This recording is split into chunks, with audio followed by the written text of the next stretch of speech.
introducing you. The award-winning Glynn Turman began his acting career as a 12-year-old in 1959 with a role in the original Broadway production of A Raisin in the Sun.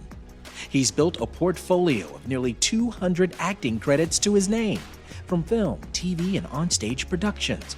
But it's his character in the 1975 movie Cooley High that's become his defining moment as an actor. It was a turning point film for my career, because it was so well received. I'm Eddie Robinson, and stay tuned as we chat unguarded with legendary actor Glynn Turman. He'll share with us compelling stories about his life and career in the industry, and what it was like for him to be married to the Queen of Soul, Miss Aretha Franklin. Oh yeah, I feel you. We hear you. I see you.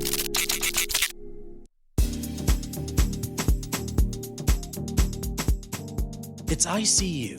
I'm your host, Eddie Robinson. His acting career started just before he turned a teenager, and he was surrounded by the best black actors and cultural figures of the world, literally. His resume is packed with accolades, along with film, TV, and stage credits that would make a seasoned actor jealous.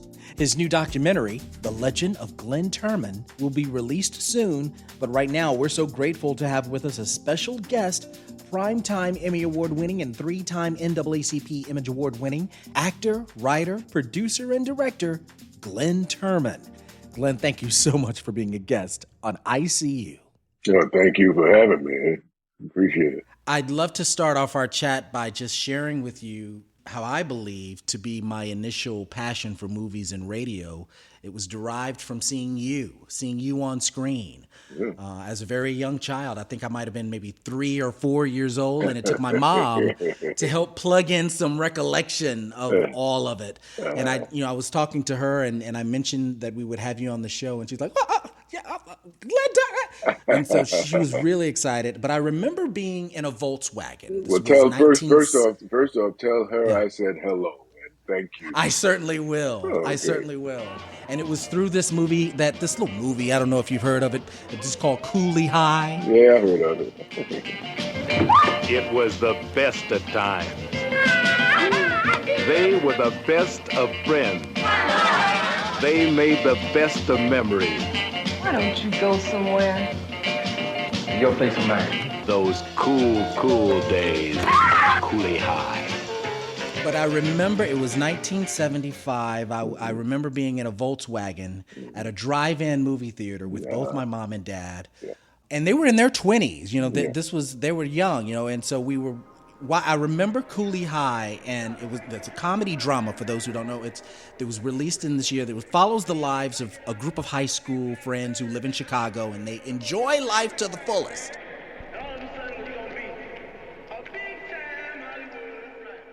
And pretty much the movie is centered around your character, Preach. And I say that it gravitated me to my love of movies and whatnot, because as I was watching this movie, I was just mesmerized by visuals being plastered onto this huge wall. My eyes were as big as my body, and it was just magical to see films being projected onto such a big screen. And then it had this little box on top of a post that you could actually take the speakers, right, and put them in your vehicle if you needed to.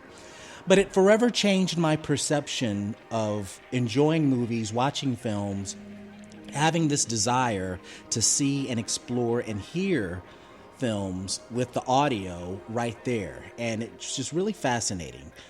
With Cooley High in and of itself, especially with the music too, because it played all these Motown hits. That was the other star of the movie. The other star of the movie was the music, the great That's right. Motown soundtrack. Yeah. What was that experience like for you to shoot this film? Was this like your first major feature film? No, it wasn't my first major feature film, actually. But it was early on in my career where I had lead parts. Got it. It was my first. I think it was my first or second leading role in a motion picture. It was a turning point film for my career, because it was so well received. Because like you, so many other young people, eyes became as big as their body as they were hearing their story told. And what it was, I think, that attracted you and so many others so much is the familiarity of the content and the substance and the locations and the people involved in the storytelling. I think that that's what ingratiated Cooley High to the mass majority of its audience, you know. And so I think you had a familiar, because I've heard people tell me this over and over again, and it did the same for me when I went to see it. The joy of seeing the finished product and realizing, as I thought when we were doing, boy, we used to do this. I used to do this as a kid. This is what we did. You know, this is the way we lived in cuts class and riding on the back of the truck or the bus going on to jumping the turnstiles. You know, I grew up in New York City, so this is a very familiar landscape for me as not only an actor and performer, but as a young man growing up. So I think we were all able to tap into the narrative that was so familiar to us. And even like a cat my age, what's happening? I mean, the TV sitcom that was a spinoff from the film. Right. I was a huge fan of, Roger Rerun, Dwayne, hey. And the sister D, who would, everyone loved D. Right. But yeah, it really captured our lives, in terms of who we were. And it was so beautiful to see that reflected on screen. My mom wanted me to ask you if the actor who played Pooter, Corin Rogers, is he still alive? Because she laughs. He's still around, right? Okay, absolutely. She laughs. That's the crazy scene. That's her best scene when the gorilla scene in Cooley High, where you guys are playing hooky from school, and you go to a zoo, right? And the gorilla throws poop at Pooter. Exactly. Sure do stink. He smells better now than he ever did. Do you ever keep in touch with any of the actors from Cooley High, or even the director, Michael Schultz? Absolutely. One of the wonderful things about the piece, and we just celebrated our 40th anniversary, something to that nature, and everybody came to California and attended a screening. And it was just so great to see everyone. But on a regular basis, Lawrence Hilton Jacobs and I have remained very close. And we both live here in the city of Los Angeles. And we are more than in touch. We are, engaged in each other's lives to this day. He's almost like a godfather to my kids, so Michael Schultz and I are in constant touch. We just saw each other just last week. And Larry Jacobs, we were all together. And Garrett Morris, So we were all together. We're in and out of each other's lives continually since that film, which has been over 40 years ago. It's ICU. I'm Eddie Robinson, and we're here with legendary actor Glynn Turman. He's here to talk about his life, his career, and contributions as an actor. Both Glynn and I spoke offline prior to our conversation about why ICU was launched in the first place. I mentioned to him how writer Langston Hughes, in his amazing poem from 1926, I Too, serves as the primary inspiration behind this radio broadcast and podcast. It was a poem with a theme saying that all people are equal, regardless of their skin color. We, as Black Americans, should have a place at the table and not stuck helping in the kitchen. This concept for our show also rang true for Mr. Turman and his remarkable career. We continue our chat. I mean, you've had such a successful career, longer than most actors in the business. What do you feel has led to your longevity, Glynn Turman, in the film and television industry? Glynn Turman doesn't really have an answer to that, other than the fact that I just stayed in the game. I just made myself available. Thank God my health has been more an ally than a foe. And it's something that I still love to do. And I've been blessed enough that people still think that I have some value in my presence and performance contributions. And so I'm still here. Good representation. We've got my managers and agents, who are still on the hunt for me, and bringing projects to me. So here I am.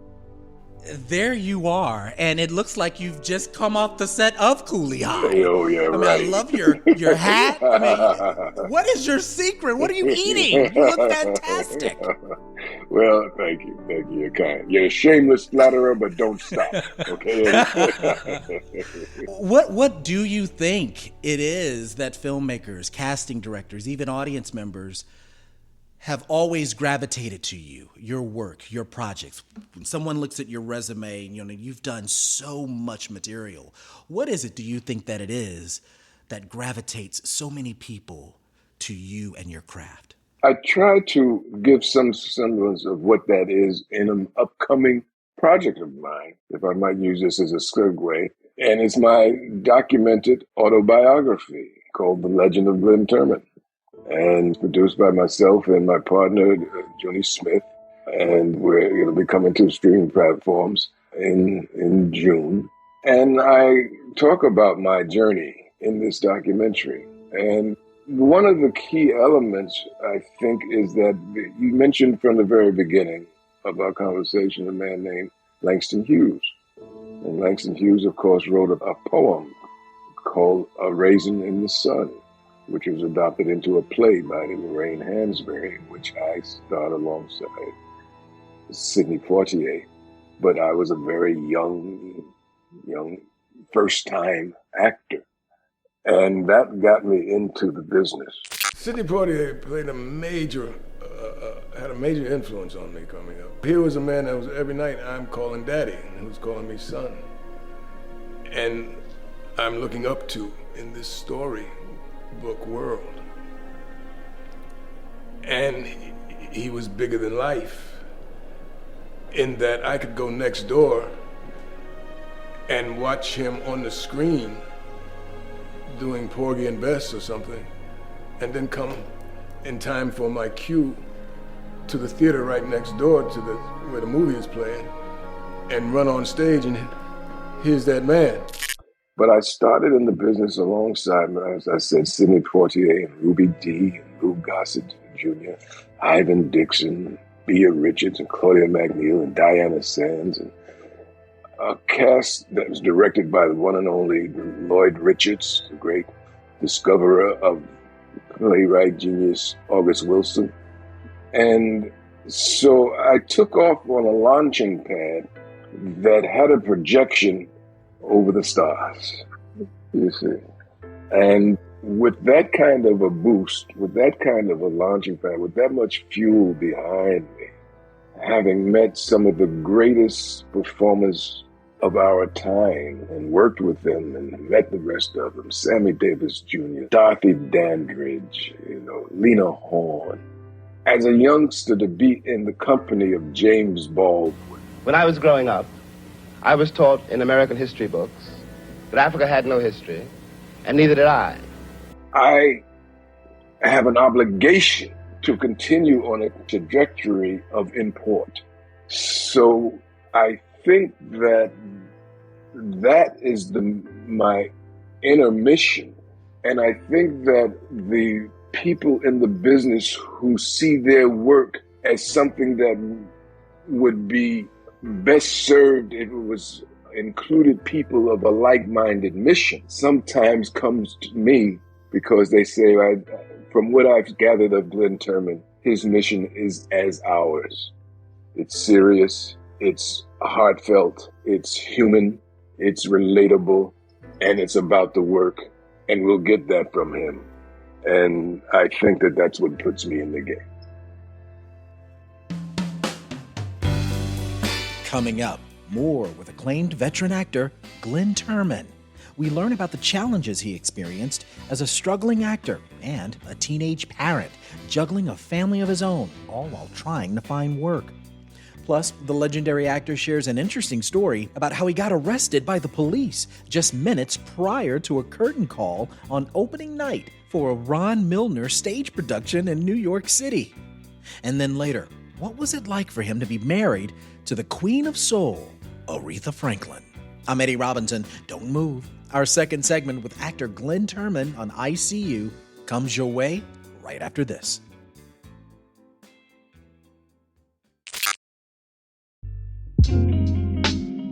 If you're enjoying this program, please be sure to subscribe to our podcast, I See You with Eddie Robinson. You can hear all the past episodes and be notified when new episodes are released. Also, please take a minute to give us a review or comment. We love getting feedback from our listeners.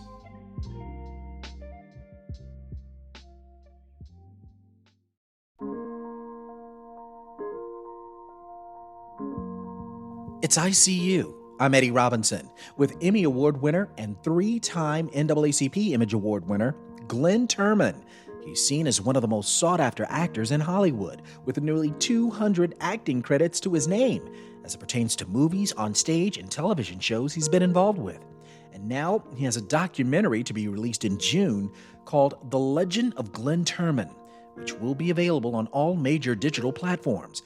We're so grateful to have Glynn calling us virtually from his home in Los Angeles. Glynn, before the break, you spoke about how you started your career as a young child alongside some powerhouse performers in the industry like Sidney Poitier, Lou Gossett Jr., Diana Sands, Ruby Dee. You're starting your acting career with these spectacular individuals. Help us understand the environment, the support, the foundation you had with your family, your mother in particular, and how she played a significant role, in your acting career.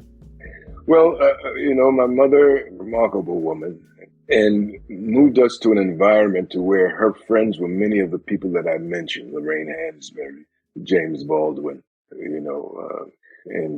so those people that she knew were on that same mission at that time, so I'd go into the living room and there would be James Baldwin and Mama and her friends discussing all sorts of things that really made no sense to me. I really would rather talk to, for Baldwin, do you have a quarter? I want to go get some ice cream. Ice cream. That's not that. Anybody got a quarter? I want a quarter. That kind of thing.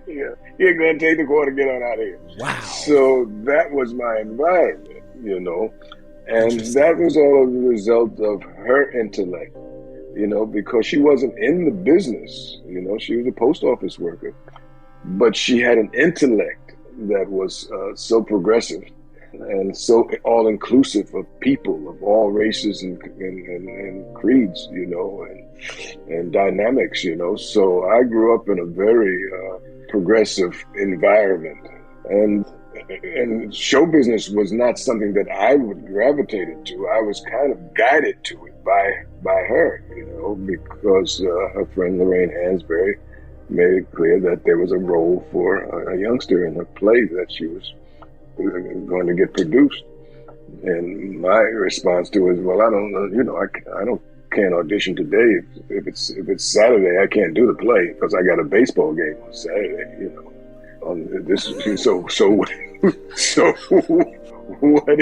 what is? And she said, yeah, good. If you get this part, it'll be many Saturdays. And I said, I don't know, Mama, And so when I went to the audition, I didn't know what an audition was. It was the first time I'd ever had to do that. And so I didn't know what all these other little colored boys were doing in the hallway, because as far as I was concerned, the part was mine. So they could go home because there was only one role. But I ended up getting the role, So that was my attitude and my gateway into the business. But it was a result of the environment that I was raised in. I'm curious, as you went through this acting behemoth, this television, film, entertainment industry, how were you able to navigate and maneuver through this industry when, you had casting directors? I mean, they could be fierce. They could be very, very intense as it relates to stereotypes and pulling down your self-esteem and, you're not this, you're not that, you're too this, you're too that. How were you able to navigate those strong criticisms of you as a person and not internalize a lot of that stuff and then get away from the industry and hide under a rock? I don't know, but you did the exact opposite. You plowed through. What was going on in your mental state to ensure that you can press on towards the mark with an acting career? First of all, I'm very stubborn. Almost idiotically so. It's like, can't you see that that's a rock? Can't you see? Don't you know the bumps on your head? If you do that again, you're going to get another lump on your head if you run your head into that wall. And I'm the one who goes, no, I don't believe it, and do it again. So I think that's part of my nature, being stubborn. I used to go, there's a paper called Backstage and Showbiz, with casting information. And when I was in New York, a young performer trying to get into the business, trying to get parts, there were so few roles in the casting backstage for black that said wanted, young black teenage boy, 18, 6 foot tall, yada yada. But there was always something that said all American boy wanted, 18, so-and-so, high school student, da da da da da. And I'd show up. And the casting agents would go, hello,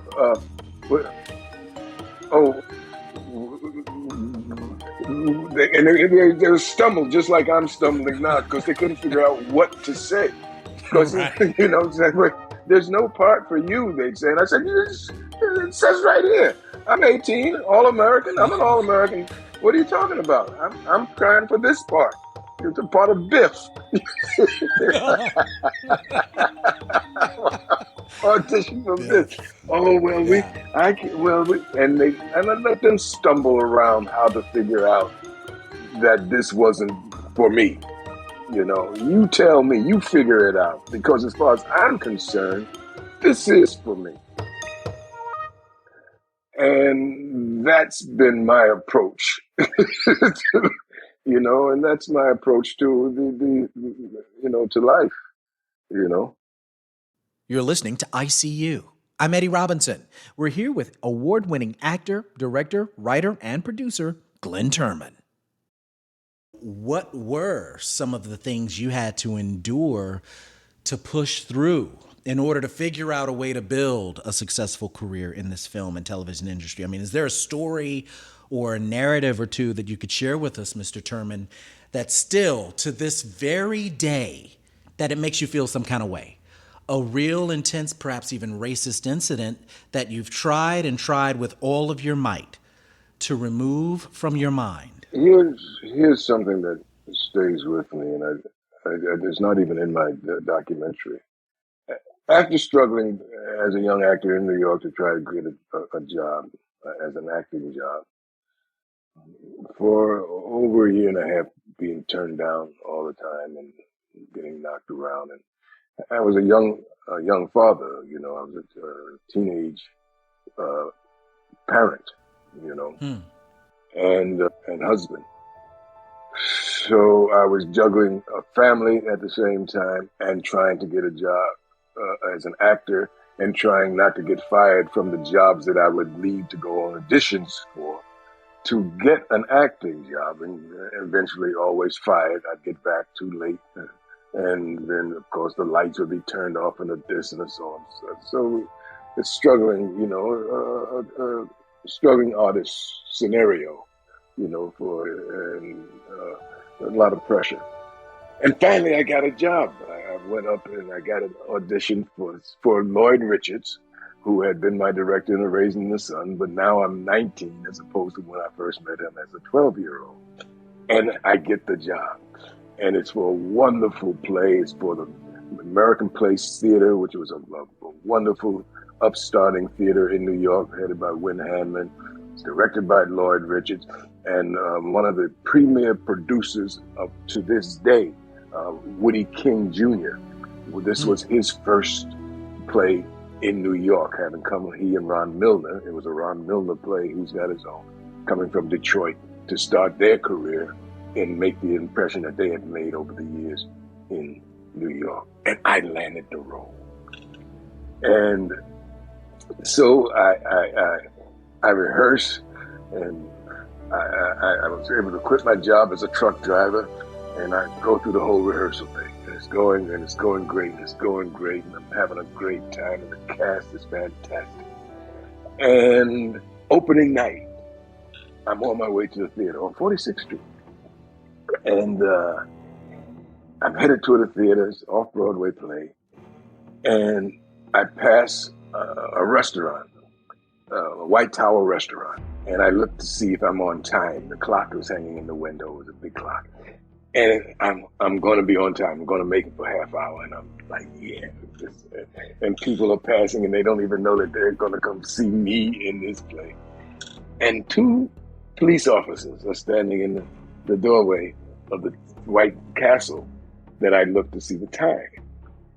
And as I took a few more steps, I heard a voice say, "Hey, you, come here." And I'm like, "What? You, yeah, you."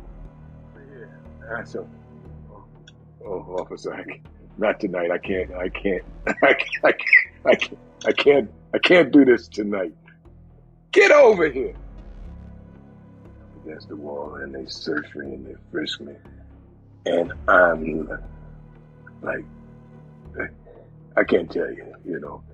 So everybody's passing me. They got this minks on and their stoles going to the theater on the next block. And they start searching me and empty your pocket and da-da-da. And at that time, this was 1966.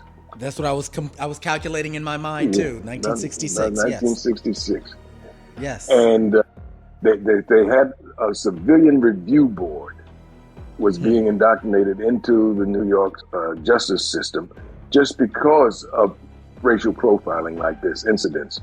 So they could be reported. So I say to them, "What's your badge number?" And what did I say that for? "Oh, we got a smart one here. All right." And they bopped me around a few times with the daggone the nightstick, Billy Club, and boom, put me into the squad car and took me around to the precinct, which was literally around the corner, 49th Street or 8th Street or something. Insane. And arrested me. And all I kept saying is, "I gotta make a phone call. I gotta make a phone call. I gotta make a phone call." And they arrested me, and I got my phone call, and I called the theater because now the curtain was getting ready to go up. And I said, I called, and Wynn got on the phone, and he says, "What the hell? Where the hell are you, Turman? Get over here, you're late." I said, "Wynn, I've been arrested." And he, "What?" And because I told the cop, I explained to him, I'm an actor, got a job, I'm going to work, the play is opening, it's opening night, you know. And he says, "Well, you're not going to make that curtain." And so you talk about what are some of the obstacles. It's the same obstacles that we as black men face to this day, you know. It's no joke. It's not a figment of our imagination. To say it's inconvenient is a major understatement. Yeah. You know, but it makes you bitter, but it makes you determined also. And I later realized, and one of the things that helped me deal with it later was I realized that rage that I felt that night for missing that opportunity fueled me, and probably still fuels me. You know, it just added to the jet propulsion of my character, you know, and because I realized what a delicate dance it is to survive, period. But for a black man, you have to be ambidextrous, you know. Thank you so much for sharing that. And I was actually adding that to the point of the question earlier of saying something like, you know, what is it that provides that bit of motivation, right? That spirit of will and determination to make it through. Well, here's the thing. Yes. The newspaper, the review for the play was not a good review. And one of the things that they stated was, Ron Milner would have you believe that a young black man could be harassed and beaten up by officers of the law for no reason other than being black. That was on the newsstand the next morning. So it was like, can you believe this?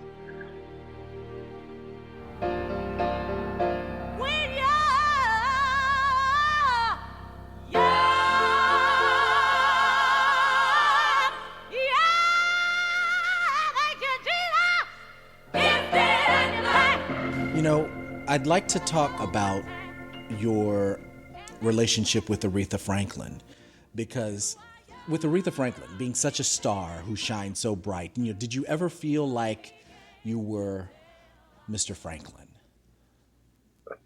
I never felt like I was Mr. Franklin, but I was aware that there was a danger that could happen.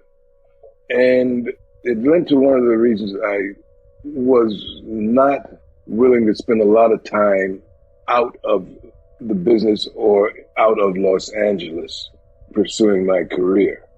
Had I moved to Detroit, that would have definitely become the scenario as far as I was concerned. So it was an issue, an understandable issue, I think. And it led to an understanding of an amicable separation. I understood why she had to be in Detroit, because her father had been mortally wounded, fatally wounded, actually. And so she had to be there to take care of that. And that was understandable, you know. But for the time that she so diligently kept the support going, the life support going, would have meant a long time away from being in the heart of the business for both she and I. But she would not have suffered that part of her career as I would have, you see. So it was something that we had to deal with in our marriage. And there you have it, you know. Well, you were there with her during her final moments of living, from what I've read. She passed away in August of 2018. What's something that's memorable, Mr. Turman, that you'll always remember her by? Perhaps it's something she said or something she would do, but is there anything from her and your relationship with her that still resonates with you? A moment, a memory, an experience you both shared? I have many. I have many moments, because she was an amazing woman. We had a wonderful time together. Our meeting was fantastic. Ben Vereen is a dear friend of mine and a fellow schoolmate. And he was asked to perform at the Dorothy Chandler Pavilion for Jacqueline Kennedy Onassis. And so he asked me, Glenn, what are you doing tonight? I said, nothing much. He said, come on, let's go down. Come with me. I got a show to do down there. I said, okay, what the hell? So we get in the car and we go down to the channel. So I'm standing, he's putting on his makeup to do this wonderful routine that he is. And I said, I'm going to let you get ready. Do you think I'm just going to wander around the halls? And so I'm backstage wandering around. I'm coming up the stairs, and there's a young man standing at the top of the stairs, teenager. He says, Glenn Turman. He yells down. I said, hi. He says, oh, my mother just loved you. He's like you talking to me about his mother, like you were just talking to me about your mother. Interesting. And so I said, oh, great. I said, I told her, thank you. I said, who's your mother? He says, Aretha Franklin. So I said, oh, my God. I said, where is she? She's in the dressing room. She's getting ready to go on. I said, oh. He says, come on, I'll introduce you. So I go with him, and I walk into this dressing room, and standing in front of this mirror, with the lights, you know, the bright lights, the showbiz lights, you know, around the mirror, you know, and standing in front of it, dressed in this beautiful white, shimmering gown, is Aretha, looking in the mirror, and she sees me in the reflection of the mirror, and standing in the doorway, and she screams. And I see her, and I scream,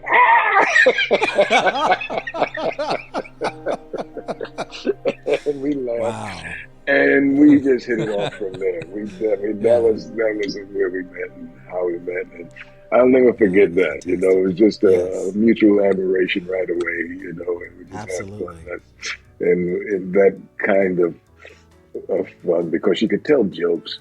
You know, she was really hilarious. People really don't know that she has a side of her that was really funny, you know. And so she would tell the jokes, and We would travel and do a myriad of things together, And so I've got many, many memories like that.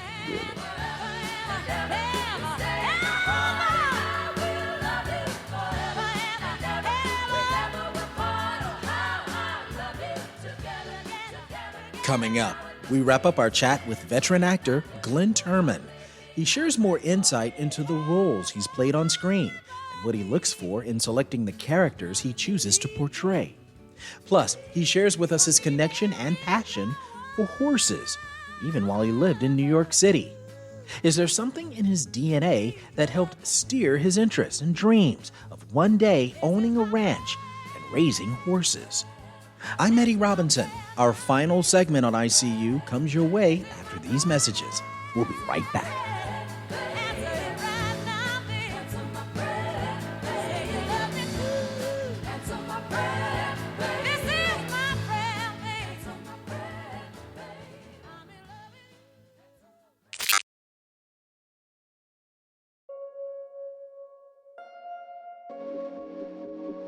If you're enjoying this program, please be sure to subscribe to our podcast, ICU with Eddie Robinson.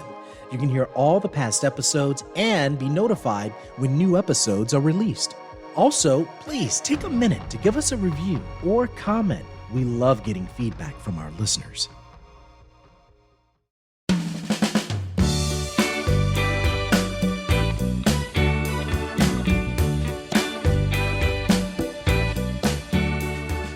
This is ICU. I'm your host, Eddie Robinson, with legendary actor Glynn-Turman. His film and TV contributions are terrific. I'm sure you've seen him in the 2020 Netflix film Ma Rainey's Black Bottom, the FX drama series Fargo, and he also plays opposite Rita Moreno, Sally Field, Jane Fonda, and Lily Tomlin in the Paramount film 80 for Brady. Many of you of a certain age remember him as Preach, the 1975 coming-of-age film Cooley High. He also played a retired Army colonel on the NBC hit sitcom A Different World.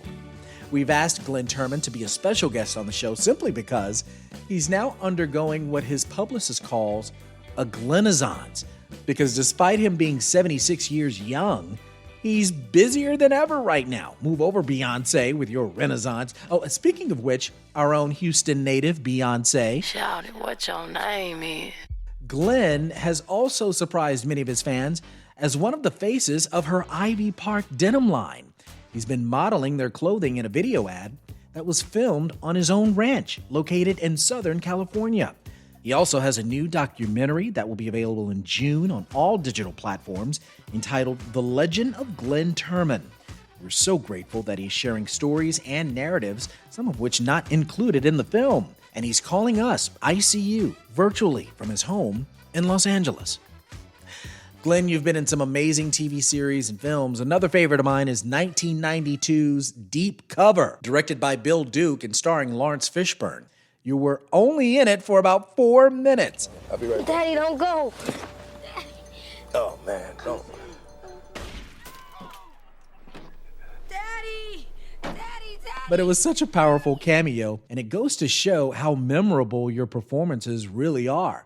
But tell us about what it was like for you to play the uncle to the mother of Emmett Till in the ABC series now available on Hulu entitled Women of the Movement. There's a scene where Cedric Joe, the actor who played 14-year-old Emmett Till in the series, has his body pulled out of the Tallahassee River. Take it, you family? Yes, sir. Go on. All right, let him have a look. You know, and this scene was filmed in the same exact spot where the incident occurred in 1955. How did that role impact you as an actor? I had to turn down some work that came to me shortly afterwards that had such a vein in it. And I said, I can't open that wound again, that wound. I have to have that. I need some healing here. I can't go back to that place that it took to ring true that sentiment for me, and that playing Mose exposed for me. It was a remarkable role, remarkable story, but a painful, and to this day, even, I don't even want to linger on it too long right now because it'll put me in a funk. Yeah. It's understandably so. And by all accounts, I'm sure you remember that moment when Till was killed in the mid-50s and the media coverage surrounding that incident. And to be at that very site that it went down while filming that scene, to even feel the level of hatred still existing today, right? With a recent vandalization of that historical marking near the site, it really had to have been surreal for you. The saving grace of that was to hear from the family, from the Till family, and to have them give their blessings and their kudos in saying that we got the story right, that they portrayed Mose right correctly, and that they were fully behind what we did and were healed by what we did. And that is our job, that's how I've always looked at my work, kids say, well, Daddy, what did you do during the civil rights movement? I said, well, I chronicalized it for you, and that was my mission, and so that was a part of a continuing mission, and no role, no part, no story any more poignant than that. And I'm glad that I was the correct officer to send into that mission, send on that detail. We're also looking forward to seeing you, Glynn, in an upcoming Netflix biographical drama based on civil rights pioneer Bayard Rustin. It'll be produced by Barack and Michelle Obama's production company called Higher Ground. Renowned actor Coleman Domingo, who we've seen in HBO's critically acclaimed series Euphoria, will play Rustin, the lead role. You, Glynn, play civil rights activist A. Philip Randolph. Tell us more about what it was like to be a part of that project. Yeah, another. And wait until you see Coleman Domingo in this. He's gonna knock your socks off. He's just beautiful, and just another powerful story. That I'm blessed to be a part of. That this man, telling the story of this man who because of his sexual persuasion was not given the kudos that he should have been given for putting together the March on Washington, one of the most monumental moments in the civil rights movement. And you would think that, well, the story will go into, I don't want to comment on, but the difficulties that he had convincing his own cohorts to follow his vision and not be dissuaded by his choice of lifestyle, but to back him up was a hell of a story. And it takes in a wonderful character, Coleman Domingo, and Chris Rock, who does a fantastic job, and CeCe Pounder, again, who got the chance to work with her, and Audra McDonald, Jeffrey Wright, who was one of my favorite actors. So it's a hell of a cast. And so it's a heck of a story. It comes out. And the thing was that I had a chance to have a Zoom call with the Obamas, who's calling a company meeting of all of us because there was a delay in production as a result of dancing around the COVID thing. So he gave us a kind of a pep rally on Zoom. So just like I'm talking to you, in this room, I had President Obama, and of course my wife was peeking. You see the door back there. My wife, she's peeking through the door. I'm like, close the door. Will you close the door? Talking to the president. Crying out loud, woman. So wow. we had a great time. But they, awesome. He indeed assured us that we would get this project done, and we did, and I can't wait because it's going to be a monster, And I wonder if you've ever thought about this in terms of a comparison. It just seemed like back in the 70s, there was this sense of camaraderie. Black audiences went in droves to see films that had people that looked like us, that represented us. We were thrilled to be in those seats and in those drive-in cinemas and witness this amazing plethora of films with black actors. Cornbread Earl and me. That's my friend, Cornbread. Which way is up? His mind is filled with lunacy. Have mercy on his soul. Now sit down, fucking boy. I put this glove on your head. Sounder. David Lee! Down there! Car Wash. Why don't you climb on board and believe in me? And for a small fee, I'll set you free near thy God to thee. And, there was this heap of support from black audiences. Compare that feeling to now, what's going on with black films today. Is that same support base from black audiences, that same level of energy from black audiences back in the day? No, it is and it isn't. It's a different engine that's driving this new wave of black entertainment and viewers, because now it's a given that there are black stories being told. It's a given that there are black producers and writers writing these stories. It's a given that the showrunners are black. It's a given that someone of a black skin color can win an Academy Award. These are givens, you see. There are black channels, you know, that have black stories. That's a given. In the day, if you saw a black person on TV, you called everybody in the household. Mama! Mama! Look! On this commercial, there's somebody black. Right. You know, you can't not see a Negro. You know, there's so many Negroes on TV. Yes. You know, it's like, Negro, please. To make a Tarzan movie from Sanford and Son, remember? But hey, am I right? You know what I'm saying, right? That's true. So that's true. That's different. You see, our kids, your kids will not have any idea that there was a time that you never saw somebody black on TV, and if you did, it went through the whole neighborhood. Did you see so-and-so? You know? Yes. It's taken for granted now. It wasn't taken for granted when we were coming up. That door had to be broken down, and we did it. You're listening to ICU. I'm Eddie Robinson, and we're here with award-winning actor, director, writer, and producer Glynn Turman. What legacy would you like to leave behind, Mr. Turman? Well, I don't know. I've been blessed to have been involved in some things that I never thought that I would be involved in, on a positive note. In 92, Coretta Scott King asked my wife and I, Joanne, to come to Atlanta to their foundation after the Rodney King uprising. And we were there along with some wonderful, very powerful people. Andrew Young, some of the leaders from the Crips and the Bloods, and just a myriad of very, very, very powerful people. And the whole point was, what can you do to help ease some of the tensions and restore some of the faith and confidence in the community of LA?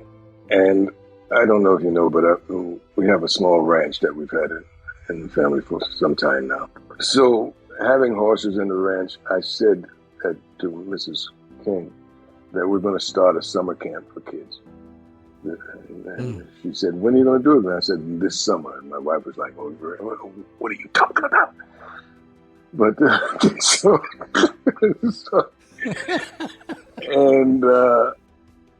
we did, with the help of some of the cast of A Different World, you know, awesome. Don Lewis and Sinbad, and some of them helped us get this camp off the ground. That was in 92. You know, and we did it. I thought I was just going to do it that summer, but we did it for the next 20-something years. And it's one of my proudest accomplishments. My most, if you said, what would define Glynn Turman, success for Glynn Turman, I was ready. When we successfully pulled that off, I said, okay, the rest is gravy.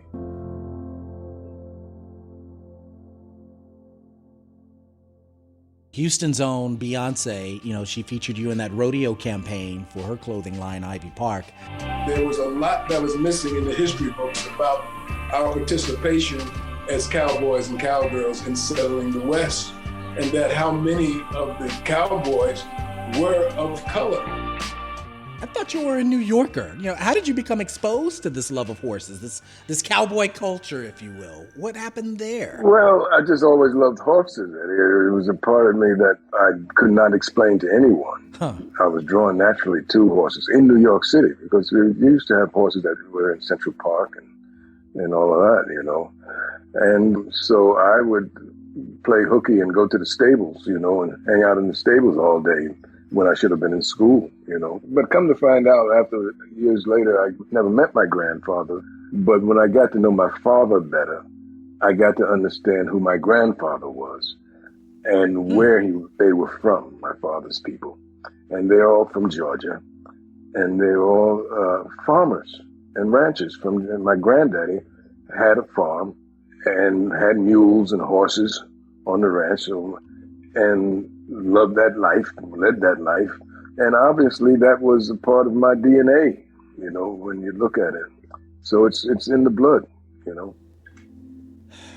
Every time you say something, it just brings up another wonderful, wonderful moment. Again, this is the next to the last question. Yeah, sure, I think you probably mentioned it. Yeah, sure, this Eddie. is really it. Eddie, yeah.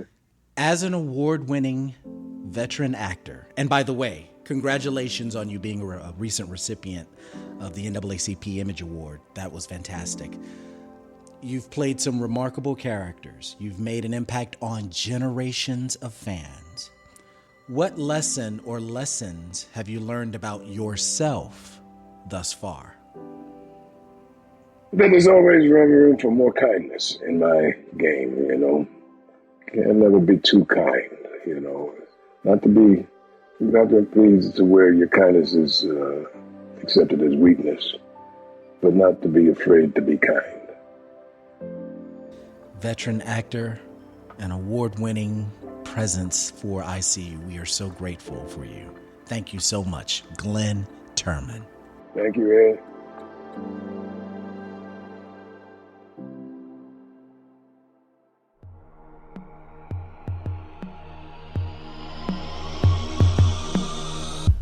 Our team includes technical director Todd Holzlander, producer Laura Walker, editors Mark DeClaudio and John Mitchell Good. ICU is a production of Houston Public Media. Follow us on Instagram and Twitter, and subscribe to our podcast wherever you listen and download your favorite shows. I'm your host and executive producer, Eddie Robinson. And I feel you. We hear you. I see you. Thanks so much for listening. Until next time.